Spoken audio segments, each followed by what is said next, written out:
Muy buenos días, bienvenidos a un nuevo live de el Hospital de Ipreca a través de nuestras distintas plataformas. Hoy se encuentra con nosotros la doctora María Inés Arriagada Solar, psiquiatra del Hospital de Ipreca. Muy buenos días, doctora. Buenos días a todos y a todos los presentes. Muchas gracias por estar con nosotros hoy, doctora, y por responder muchas preguntas acerca de salud mental que nos llegaron a través de nuestros distintos canales de comunicación. Doctora, para comenzar, ¿por qué el 10 de octubre es el Día de la Salud Mental? En realidad es un día determinado como una efeméride, que en el fondo es un acuerdo, una especie de convención para tener en cuenta los cuidados de la salud mental que está definido por la Organización Mundial de la Salud y las organizaciones mundiales en relación a la salud mental. Y han elegido un día no porque haya ocurrido algo en particular o en especial, sino para que todos tengamos en cuenta que la salud mental es prioritaria. Esto es desde más o menos del 2000 que se celebra cada año y tiene atención en particular, por ejemplo, la salud mental de los niños, la salud mental en el trabajo, etc. Y este año en particular el tema es hacer de la salud mental y el bienestar para todos una prioridad mundial. Y en el fondo es precisamente que todos incluyendo el presupuesto que está destinado a salud mental, sea mayor y la gente tenga mayor concientización de la salud mental en el día a día. Perfecto. Doctora, estamos, entre comillas, saliendo de una pandemia que afectó mucho a la salud mental. ¿Podríamos conversar un poco sobre la salud mental en pandemia? Sí, eso da para mucho. La verdad es que creo que todos los que estamos presentes acá sabemos precisamente todo lo que sentimos desde nuestras responsabilidades durante la pandemia.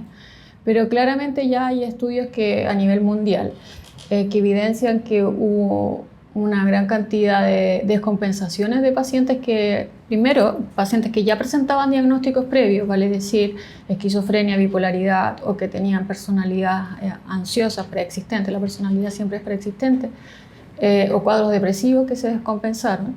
Y en segundo lugar, personas absolutamente que nunca habían tenido ninguna sintomatología ni ansiosa, depresiva, etcétera, vistos en condición de encierro, en condición de estrés, con la incertidumbre que significó con niños en casa, todo este cambio que hubo, aumentó el nivel de estrés, aumentó mucho el nivel de ansiedad en personas mayores también que tenían mucho más cuidado, distantes de su familia. Entonces, todos sabemos que estos 2 años y más de pandemia significaron una repercusión en salud mental que se evidencia más o menos en los estudios. Hasta un 70% se ha encontrado en adultos y en adulto mayor sintomatología ansiosa y también depresiva. Se han agudizado los cuadros ahora, sobre todo que estamos viendo que la gente está llegando ahora. Hay una demanda enorme que no da abasto en ningún sistema público ni privado. O sea, sistemas públicos están colapsados 3-4 meses en lista de espera y los sistemas privados 3 meses. Entonces hay una alta demanda en el sentido de que mucha gente que ya tenía enfermedades preexistentes o que actualmente durante la pandemia empezaron a desarrollar nivel de estrés muy alto, trastornos ansiosos, y ahora cuando empieza el trabajo también nuevamente sintomatología en relación al nivel de estrés, a veces precariedad de condiciones laborales o la situación también social. De alguna forma eso aumentó aún más la condición ambiental, la inseguridad, etc. Entonces la salud mental en este momento yo diría que en décadas probablemente sea el pic. Y eso, claro, secundario a la pandemia y a las condiciones sociales que estamos viviendo. Perfecto, doctora, clarísimo. Doctora, hablemos sobre la depresión. ¿Sí? Dividamos entre depresión, ansiedad y estrés, que son uno de los más nombrados. Vale. Pero quedémonos con la depresión para comenzar. Ya. Para empezar, ok. Los cuadros depresivos básicamente, hay definiciones que se llaman el DSM, que es como la guía internacional en relación, que está definido por los americanos, digamos, la clasificación americana se llama DSM-5 actualmente, y corregida TR, y el CIE-10, que ahora ya apareció ya el CIE-11, digamos, que es la clasificación europea, que en el fondo es una convención para que todos estemos de acuerdo de lo que estamos hablando, en general los profesionales o las publicaciones e investigaciones. Entonces, cuando hablamos de depresión, básicamente es un estado de humor persistentemente depresivo, por al menos 2 semanas, continuamente un humor depresivo, desánimo, desgano, falta de energía, de motivación significativa, desapego por la vida, sensación de que la vida no vale la pena vivirla, inclusive hay muchos sentimientos de culpa. Sentimientos de culpa me refiero, por ejemplo, a si se da el contexto, un desarrollo, ahora, por ejemplo, el tema de pandemia, muchos duelos. Hay muchas personas que se sintieron, que lo cargan con esa mochila de la culpa de no haber estado más atento, de no haber hecho algo, de no haberla trasladado a tiempo, etc. Hay hartas depresiones post, digamos, de pérdidas en duelo del COVID, digamos. Y a otras circunstancias también que se dan mucho ahora, hay mucho cáncer también, que eso la verdad es que vemos mucho en el hospital y en otros servicios. Y el sentimiento de culpa es algo muy potente en la depresión. Es algo que lo define, y lo define también la anedonia, que es muy importante, que es la falta de experimentar placer, de poder sonreír, de poder conectarse con la felicidad, con momentos en que antes las personas disfrutaban de hacer actividad física, de estar con la familia, y ahora ya nada, ni los nietos para los abuelos, ni para los jóvenes socializar. Ahora los jóvenes, porque tienen depresión, ansiedad, están encerrados, no quieren socializar mucho, muy temerosos, etc. Bueno, y lo otro es que cuando ya aparece más gravedad, que hay tipos de depresión, hay episodio depresivo leve, moderado, severo, según la cantidad de síntomas que se presentan. Cuando son más severos hay ideación suicida, ideación que en realidad es un grado, va desde deseo, fantasía de querer desaparecer, que es como pasiva.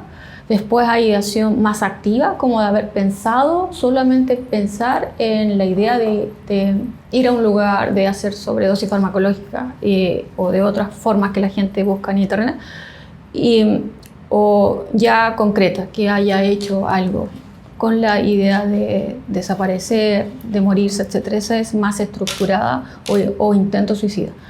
Y cuando es depresión psicótica, con elementos psicóticos, vale decir, por ejemplo, ideación de delirio de ruina, de que todo es desastroso, negativista, etc., y pierden el juicio de la realidad, esas son depresiones más severas. La gente suele identificar, antiguamente se decía como endógena, que no es reactivo, vale decir, si hay depresiones, por ejemplo, que ahora están definidas que es por duelo, o el duelo antes se definía que era una condición como aparte, ahora puede ser secundaria, con depresión y duelo. Entonces, muchos pacientes en ese caso que, por ejemplo, han tenido alguna pérdida, pueden eventualmente tener ideación también de tipo suicida, digamos, posterior a eso. Pero en estricto rigor, eso es como las 2 semanas, básicamente, y mucho más. Ahora, eso es depresión reactiva, por ejemplo, sería un duelo. O reactiva a que uno le despiden y no encuentra trabajo 6 meses, entonces evidentemente está estresado y después desarrolla una depresión. Entonces, eso es como el concepto que la gente maneja. Pero a nosotros en clasificaciones internacionales dividimos las depresiones con ideación suicida, con intento suicida, con síntomas psicóticos o no psicóticos, según la duración. Por ejemplo, hay depresiones que son recurrentes, vale decir que pues, persisten 3 meses, por ejemplo, 4 meses después las personas están bien 1 año y luego vuelven a desarrollar depresión. Hay depresiones crónicas, otras depresiones que son más de 1 año, más de 2 años también a eso se le considera también recurrente, o crónicas, etc. Hay diferentes tipologías, por decirlo así, subtipos, según la clasificación, si es europea o americana. Pero básicamente de eso se trata la depresión: anedonia, sentimiento de culpa, desgano, dificultad para levantarse. Eso, esos son los síntomas. Los tratamientos, si hablamos inmediatamente de los tratamientos, se tratan con lo que la gente comúnmente llama antidepresivos, pero en realidad son serotoninérgicos. Es como la indicación número 1. Hay siempre, todo en psiquiatría hay como guías internacionales donde uno empieza con un determinado fármaco, y ese grupo de serotoninérgico es el plan A, en que uno tiene que utilizar 2 tipos de serotoninérgico a dosis máxima. Por lo tanto, los pacientes que siempre dicen, no, yo ya tomé sertralina, yo ya tomé fluoxetina, y yo le hago una pregunta, ¿pero cuánto tomo? 1, y no me hizo nada, así que eso no me lo dé, no me sirve. Y no es siempre así, porque no llegan a dosis máxima. Entonces yo dije que usted lo toleró, si lo toleró bien, vamos a ponerlo de nuevo y vamos a subir a 2 o hasta 3 de fluoxetina, porque depende de la gravedad de los síntomas. Y no todo, según el peso, el volumen de distribución también, no es lo mismo tomar un comprimido que tomar 2 o 3. Entonces nosotros manejamos las dosis que son máximas. La gente dice, tomé sertralina ya 50 miligramos y no quieren volverlo todo. No, no me hizo nada, lo tomé una semana. Tampoco sirve tomarlo una semana, tienen que tomarlo por al menos un mes para empezar a notar efecto, porque no es que como una benzodiazepina que lo toman y tienen efecto inmediato. Los serotoninérgicos demoran en hacer efecto porque tienen un efecto que aumenta en el triptófano intracerebral. Eso es, el sistema es lento, con eso aumenta la serotonina intracerebral, y con eso aproximadamente de dosis terapéutica que se logra a la semana de empezar el medicamento, uno empieza lentamente. A la tercera semana el paciente puede notar algún efecto sobre el ánimo, ¿ya? Por lo tanto, nunca dejar un medicamento antes de un mes, y en una depresión siempre se deja por al menos 6 meses. Y por eso damos control de 2 a 3 meses según lo que tenemos disponibilidad, para ir ajustando la dosis. Si nos subimos a 100, tenemos pacientes con 200 miligramos de sertralina. Así es que si usted, no sé si me está escuchando y ha escuchado a lo mejor que antes sí ha tolerado bien la sertralina, quizá y está con un episodio depresivo, sería ahora a lo mejor que consultar necesariamente, no con psiquiatra. Puede consultar a cualquier médico general, inclusive medicina de familia o medicina general. Todos los médicos tienen, así como manejan una bronquitis, como manejan un cuadro abdominal, todos los médicos generales pueden empezar a indicar un antidepresivo, y eso es algo que tienen la gente que también tenerlo súper presente. Un episodio depresivo, un trastorno ansioso, no solo lo trata un psiquiatra, lo puede tratar un médico general, un médico de familia o un médico internista. Eso, por la depresión. Ya, ¿y la ansiedad? La ansiedad, yo creo que la ansiedad y el estrés, el estrés es un concepto que la gente maneja para diferenciarlo. Voy a hablar de la ansiedad, pero el estrés no es lo mismo.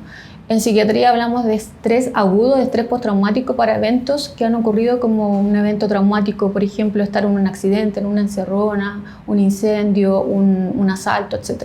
Ya eso es un estrés agudo, que es el primer mes en que hay trastornos del sueño, episodios como pesadillas, como vivencias, o sentir el olor o pasar por el lugar donde ocurrió algo y se reactivan toda la sintomatología, o la persona durante el día, cualquier elemento que le recuerde, viene en flashback. Ya, eso es estrés agudo, y si persiste después de un mes, se habla de estrés postraumático. Ya, eso es estrés. Ahora, en el coloquial, todo el mundo está estresado, y eso se refiere a que está sometido a un nivel de estrés laboral. Hay niveles de estrés laboral para los que trabajamos, digamos, estrés académico para los estudiantes. Hay estrés familiar, que yo llamo que hay disfunciones de las dinámicas de familia, o disfunciones, por ejemplo, de las relaciones entre hermanos, que muchas veces es mucho más significativa la disfunción entre hermanos o con el papá directamente. También hay estrés en el colegio, no solamente por lo académico, sino por el estrés de lo social, de ser parte de un grupo también para los adolescentes. Eso también puede implicar desarrollo de síntomas ansiosos o depresivos. Y a eso le llamamos nosotros estar estresado, o sea, estar constantemente bajo como la hormona del cortisol. El cortisol es la hormona del estrés, ¿ya? Y entonces todos, más o menos, nosotros en cualquier situación, si vamos, por ejemplo, no sé, en el metro y a las 10 de la noche y vemos que está un poco solo y de repente se aparece una persona que nos intimida un poco, obviamente que vamos a subir el nivel de cortisol. Y eso es normal, o sea, ante cualquier evento, si todo el mundo que viaja está un poco ansioso, etc. Pero eso es porque un poquito de cortisol es sano para adaptarse, para estar alerta, porque es una condición que a nosotros nos acompaña, digamos, desde que existe el hombre y existe la naturaleza y existen los demás hombres. Pero eso es como en el estrés coloquial, pero en el estrés en psiquiatría es solo estrés agudo y estrés postraumático para eventos psíquicos que no solamente son haberlo presenciado, sino inclusive a saber que ocurrió a un ser querido, o haber escuchado o en televisión gente que queda muy estresado con algunos síntomas de estrés agudo por haber visto en televisión situaciones que hemos visto muy fuertes que ocurren, desapariciones de niños, etc. Y la gente vive eso con mucho estrés. Eso, ¿ya? La ansiedad, el trastorno de ansiedad en el fondo es como, sigue siendo el mismo nivel de cortisol, pero persistente en el tiempo, no alternante. Es como, ya, el trastorno de ansiedad en el fondo es un estado de inquietud psicomotora en que se acompaña de síntomas neurovegetativos, como sentir sudoración, como sudoración en las manos, estar un poquito con sensación disneica, respiración entrecortada. A veces hay sensación con el pecho apretado, como que te aprieta, sensación que usted tiene sensación de que le aprietan el pecho, que siente un peso ahí, como que un nudo en la garganta, y la gente, todo el mundo dice que sí, es un trastorno de ansiedad. También hay cuadros que se caracterizan por ansiedad social, como dificultad también en la universidad, en tercero, cuarto medio, en adolescente o niños chicos, digamos, que hay ansiedad social de exponer, de que se temen, se bloquean cuando están frente a un grupo de personas. Eso es muy común, pero también se va cambiando un poco a lo largo del tiempo en la medida que la gente va exponiéndose más. Yo le digo, para las personas que tienen ansiedad social, la única forma, por ejemplo, si estudias en la universidad, es exponerte, no evitar las clases. Si estás en clase, no importa que falles, el temor en el fondo es a equivocarse o a, entre comillas, a cometer un error o qué van a pensar los demás. Entonces la ansiedad social siempre está en base al temor a cómo te van a percibir los otros. Mientras más te expones, te das cuenta que si te equivocas vas a seguir siendo la misma persona, y si otra persona se equivoca, uno no queda una semana pensando en que la otra persona se equivocó. Entonces, es la exposición. En el fondo hay diferentes tipos de ansiedad, pero la ansiedad acompaña en diferentes situaciones. Cuando hay un trastorno, cuando hablamos de trastorno, básicamente estamos hablando de algo que impide nuestro funcionamiento general. Vale decir, las personas, no sé, estoy hablando, ejemplo, alguien que trabaja en el banco, alguien que trabaja en la salud, pero ya cuando estos síntomas son un poco invalidantes, cuando te cursas con trastornos de sueño, con dificultad del apetito, al contrario, aumentas de apetito, que es un gran tema que mucha gente hace, la compensación emocional, que se llama, como gratificación emocional a través de algo que palía esa ansiedad o que palía ese trastorno anímico, o como una vía de escape, porque no tienen tiempo dentro de todo el trabajo de poder tener otra vía de escape, hacer actividad física, etc. Entonces yo creo que llegan a casa y bueno, tienden a comer cosas dulces, a gratificarse. Con eso tenemos el nivel de sobrepeso y obesidad muy asociado al nivel de salud mental en Chile. O compensación a través de fumar, yo lo había dejado hace 3 años y ya volví a fumar, o que consumen alcohol también para aliviar ese nivel de ansiedad. Entonces hay que mucho investigar, sobre todo en adolescentes y en la universidad, muchos niños que utilizan el alcohol para inhibirse socialmente en actividades, carrete, etcétera, sobre todo después de la pandemia, porque han estado tan encerrados, después se integran, recién conocen a sus compañeros de hace 2 años que los veían solamente por las cámaras, etcétera. Entonces hay una serie de situaciones a cualquier nivel del ciclo natural, digamos, de desarrollo de la persona, y hay diferentes manifestaciones de trastorno ansioso. Ahora, ¿con qué lo tratamos? Siempre, y bueno, y eso no lo mencioné, estamos hablando solo de fármacos. Todas las terapias que son de trastorno de ansiedad y depresión siempre tienen que ser con psicoterapeuta. Idealmente sí. ¿Por qué? Porque ningún fármaco funciona por sí solo, ni ninguna psicoterapia funciona por sí sola. Es como las dos. Las dos solamente son el mejor tratamiento.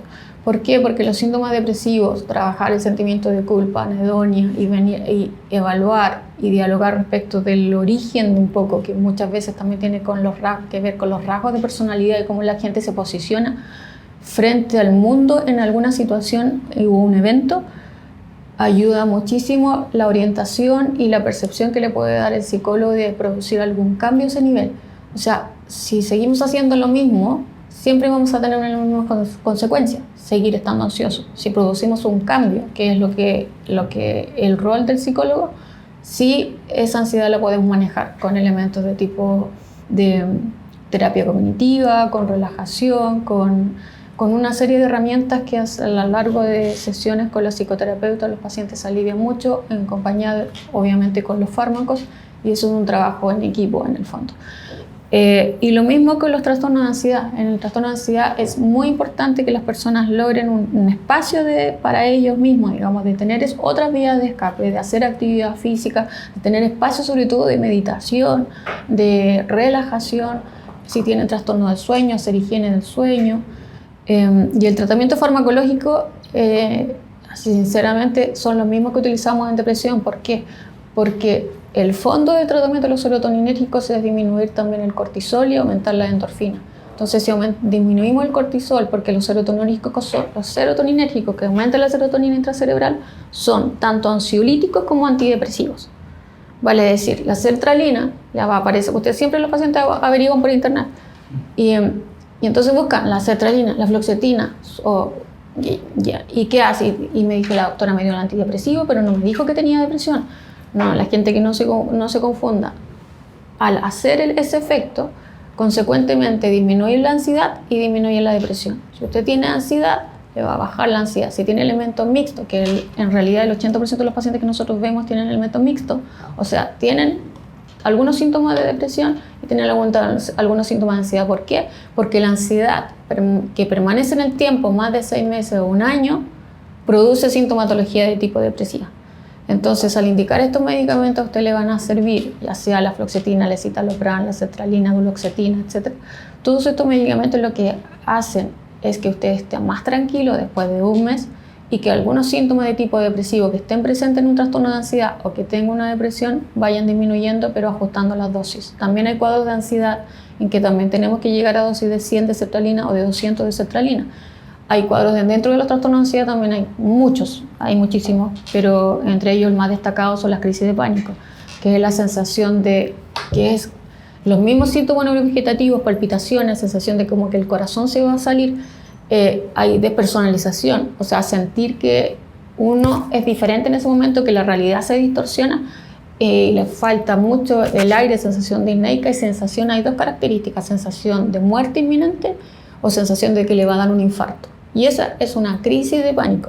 Y la crisis de pánico puede ocurrir una vez o en un mes 2 veces, pero cuando es persistente varias veces se constituye un trastorno de pánico. Y en ese caso la sertralina, la fluoxetina o el citalopram, que son los fármacos más ideales, uno lo tiene que ir subiendo. 50 o 100 inclusive no son suficientes. Pero eso es cuando es persistente.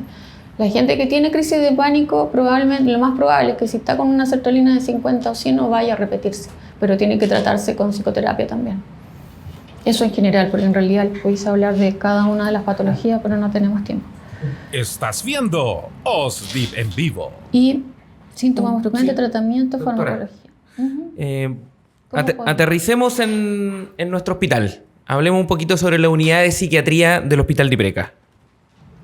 La unidad de psiquiatría, bueno, yo llegué hace 3 años a esta unidad, pero siempre ha habido, o había habido, dos psiquiatras más o menos. En algún momento, bueno, sí, 2 psiquiatras como fijo.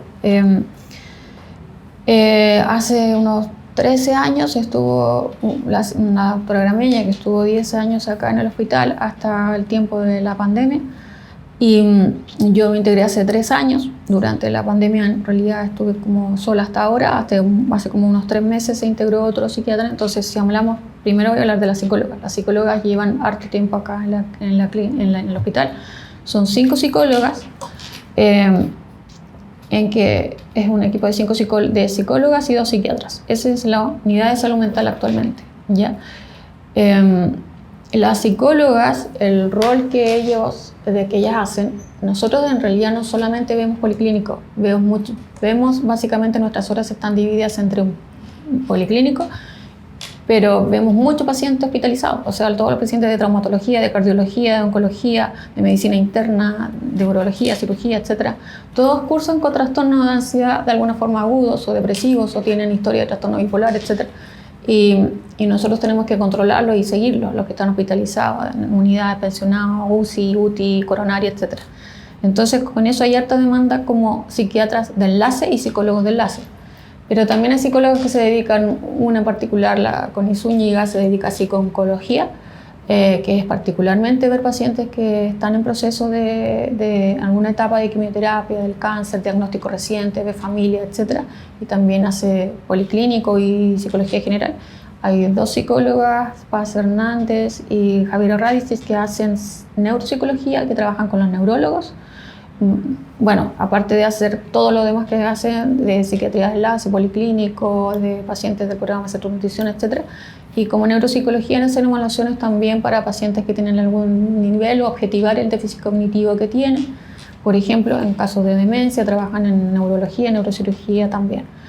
Y Verónica Vergara y Grace Villagra, que son psicólogos clínicos, que también Verónica hace evaluaciones de personalidad, apoyo desde su perspectiva, digamos, de psicoanálisis, etcétera, o clínico, de hospitalización. Y los 2 psiquiatras que nos dedicamos a psiquiatría de enlace, y el doctor Suárez, que se integró más aproximadamente 3 meses, que también hacemos entre psiquiatría de enlace, que significa atender a los pacientes que están hospitalizados con diferentes patologías médicas y como consecuencia desarrollan alguna sintomatología de tipo anímico o ansioso que nos piden los especialistas que los evaluemos. Y policlínico, que es amplio. Hay mucha demanda también del centro de nutrición, personas que están con sobrepeso, que es como mi especialidad en particular, pero yo veo psiquiatría general. También hay mucha consulta de adicciones, mucho consumo de alcohol. En la pandemia se destapó muchísimo, porque ahí hay un tema que es bien potente también en los uniformados, que hay harto consumo de alcohol en general, desde jóvenes, digamos, pero después cuando se mantiene en el tiempo y es un problema y es un conflicto familiar, etcétera, y hay sintomatología sobre todo que es hepática, digamos, inclusive llegan a tener necesidad de trasplante hepático. Ahí hay que hacer un trabajo bien de equipo multidisciplinario. Y ahí están los dispositivos externos, que en realidad es como otra área que ahí tenemos que contar con otro dispositivo, que nosotros no tenemos unidad de psiquiatría. Ya vale decir que si nosotros tenemos que hospitalizar a un paciente, nosotros no tenemos cama en este hospital. O sea, se deriva al Oscar a unidades, si es activo, o a unidades que asistente social ahí nos ayuda con las clínicas psiquiátricas que tienen convenio con el hospital de Ibrica. Eso, no sé si haya... Perfecto. Sí, disculpa que me había preguntado, y las personas tienen esa dificultad para diferenciar. Los psicólogos estudian psicología, que son 6 años, y lo que aportan al paciente en el fondo son herramientas para sobrellevar a problemas de la vida diaria, de dinámicas de familia, de estresores ambientales, en diferentes esferas relacionales, académicos, laborales, etc. Y también, obviamente, en aporte en trastornos de ansiedad, trastornos de depresión, evaluaciones cognitivas, etc. Pero no dan fármacos, ya. Entonces trabajamos en equipo, y los psiquiatras, que es como los 45 minutos que tenemos, muchos pacientes les decimos que por favor pidan, que no adhieren mucho a psicólogos, pero es que nuestra hora está concentrada en objetivar la sintomatología, la intensidad de la sintomatología, como bien puntual cuáles son los estresores que están detonando, qué tipo de personalidad también, que también es súper relevante, que es como otro tema, que también depende de la personalidad, la tendencia a qué tipo de trastorno o sintomatología va a desarrollar el paciente, o cuán capaces de tolerar determinado evento estresor. Entonces nosotros tratamos en ese momento, en media hora, de tomar toda esa historia, de pensar en cuál es el fármaco más adecuado, de informarle el objetivo y el sentido, su diagnóstico, y le digo el feedback, cuál es el diagnóstico, por qué pienso que es lo que tiene, y además explicarle cada fármaco, anotarle, entregarle la receta.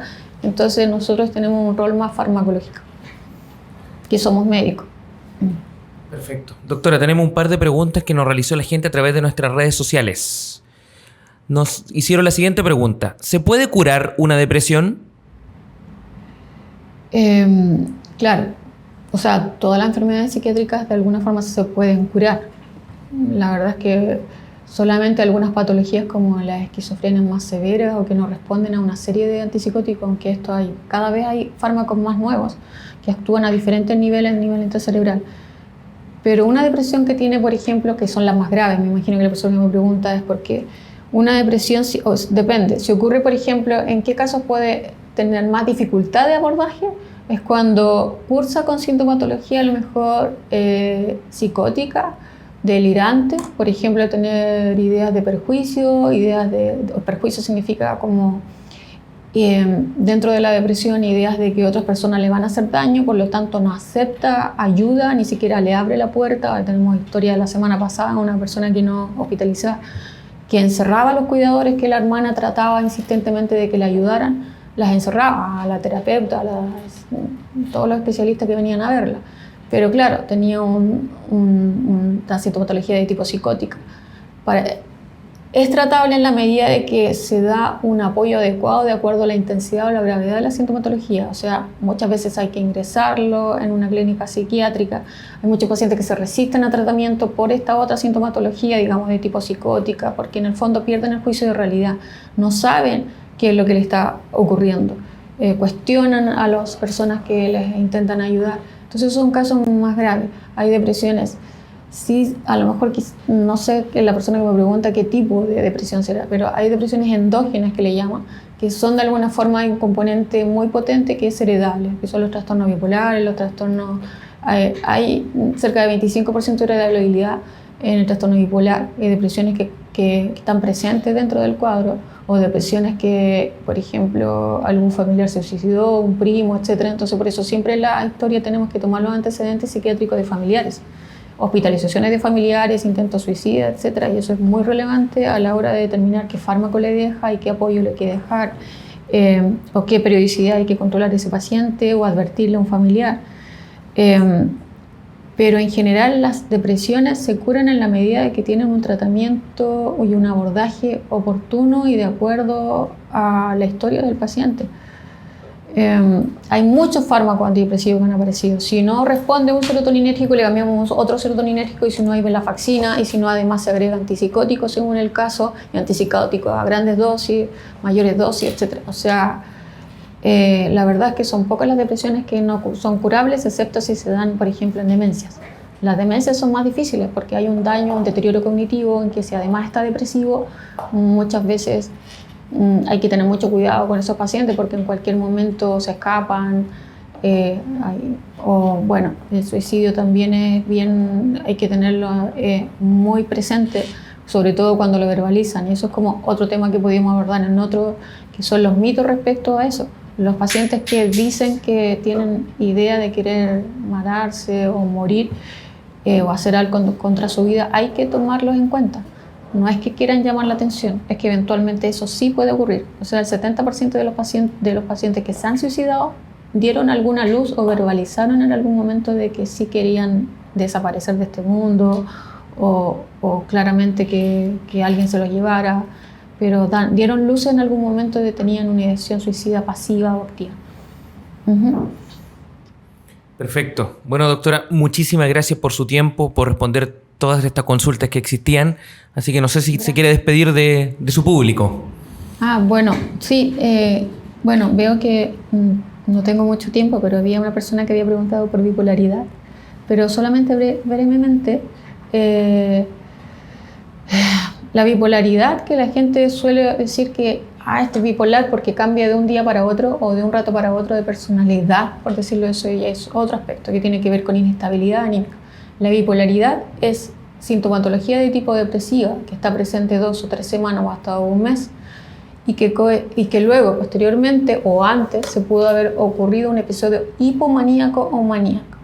Y la hipomanía o manía no tiene nada que ver con el orden, que la gente comúnmente dice que este es maníaco porque ordena esto. Eso no tiene nada que ver con manía. En psiquiatría, manía significa exaltación anímica, lo contrario a depresión, que la gente es difícil imaginarlo, pero cuando lo ve es como el estar arriba de la pelota, que comúnmente lo conoce así, que es como que estar súper, como con mucha falta de sueño inclusive, con mucha creatividad, sentirse como que tienen habilidades particularmente por sobre el promedio, ¿no?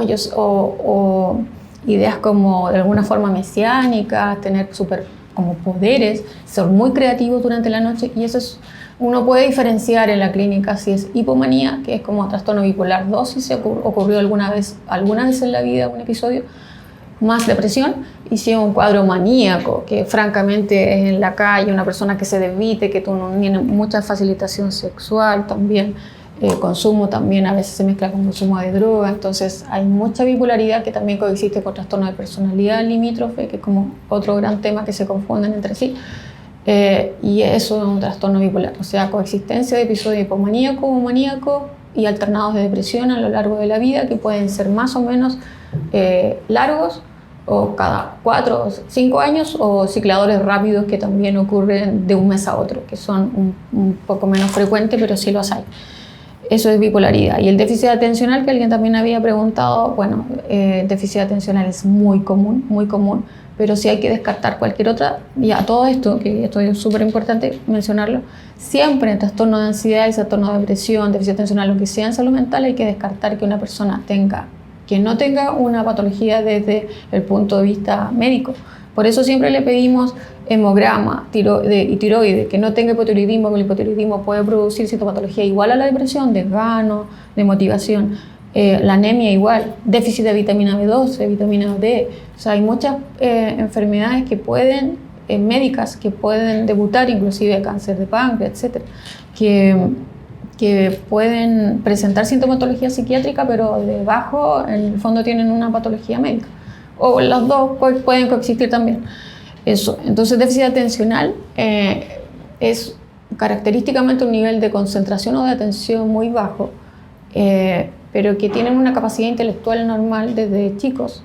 Solo que ahora es muy común detectar el déficit atencional de adultos, ya que como que tienden a procrastinar mucho porque no logran concentrarse, terminar una tarea que les resulta difícil, la postergan al luego. Eso hay una serie de escalas que tampoco es tan difícil diagnosticar el déficit de atención, y eso tiene tratamiento. Hay muchísimos tratamientos ahora en la farmacéutica en general.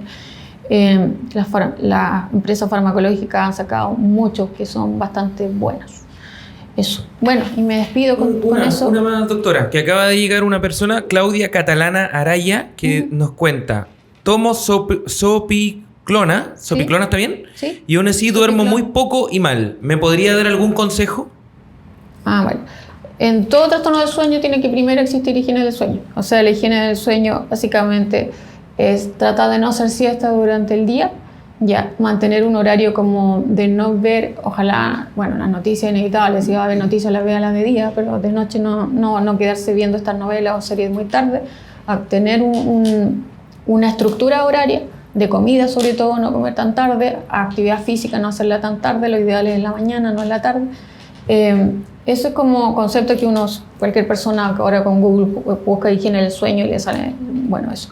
Pero las personas que tienen trastorno del sueño, hay que clasificar algunas. Si se dan en el contexto de esta patología, como dentro de lo depresivo, dentro de lo ansioso, etcétera, u otras, o que pueden tener alteraciones que no logran un sueño REM muy profundo.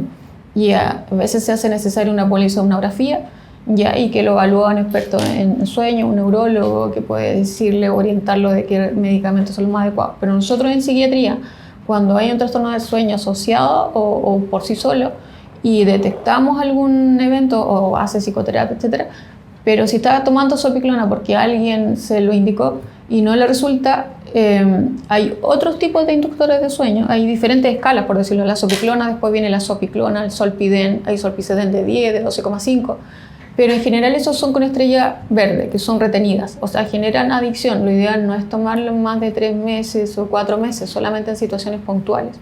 Hay otro tipo de fármacos que sí pueden producir un sueño más profundo, o que pueden producir cierta somnolencia y conciliar mejor el sueño, como el trítico, la quetiapina, dependiendo del peso también, etc.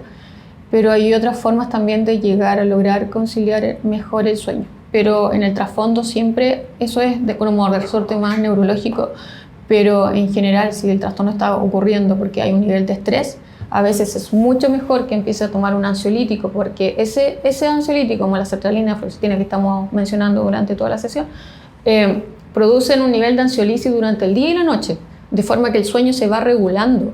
Entonces la gente a veces toma siempre, o se acostumbra a tomar algo para dormir, pero en el trasfondo hay elementos estresores durante el día que es mejor tomar estos otros, que la gente tiende a creer que la sertralina es adictiva, y no es adictiva, la puede dejar en cualquier momento.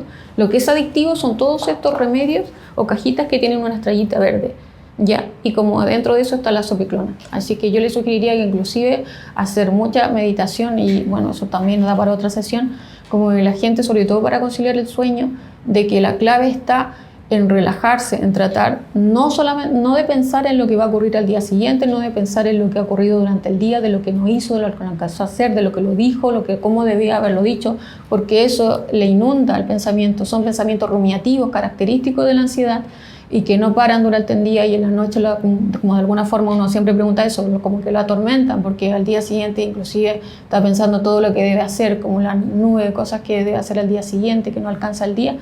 Pero para lograr conciliar el sueño uno tiene que concentrarse ahora, en tratar de relajarse en el aquí y en el ahora, que se llama eso, que es la meditación. No pensar tanto en el pasado, o en el futuro genera ansiedad, y pensar en el pasado genera depresión en el fondo. Porque ya pasó, ya no se hizo, por lo tanto le carga la culpa. Y si piensa en el futuro, lo único que le van a generar es mucha ansiedad, porque no está en sus manos lo que va a ocurrir al día siguiente. Entonces, para conciliar el sueño, la clave está en buscar sitios como de relajación, hacer meditación, inspiración, y tratar de concentrarse en ese minuto, en ese momento, y tratar de escindirse un poco de la realidad, ¿ya? Porque lo que no nos permite dormir es como la perturbación respecto al día a día, como la inmediatez. Bueno, eso en general, no sé el caso particular, pero si no le funciona con Zopiclona hay muchas otras opciones farmacológicas, inclusive considerar de dónde viene ese trastorno del sueño. Y si es por algún elemento estresor o ansiedad basal, como que está persistente y hace harto tiempo, entonces en ese caso sería mejor lejos un serotoninérgico en la mañana para que se regule el sueño, y aún así también está la melatonina, que es algo mucho más natural, y la melatonina también regula el sueño durante la noche. Eso. Bueno, me despido del público porque parece que ya estamos pasados. Pero bueno, hay mucho tema de conversar. Podemos conversar mucho de otros temas como cómo lograr también que un tema como de expertise, el tema como por ejemplo de sobrepeso, obesidad y salud mental. Es un tema muy largo, los gratificaciones emocionales, adicciones a la comida, los dulces, etc. Cómo hacer un live en relación a las temáticas de salud mental en la unidad del centro de nutrición también. Bueno, lo dejo abierto. Ya, pero bueno, mucho gusto por estar presente, muchas gracias por la invitación y espero que haya sido un aporte. Ya, hasta luego.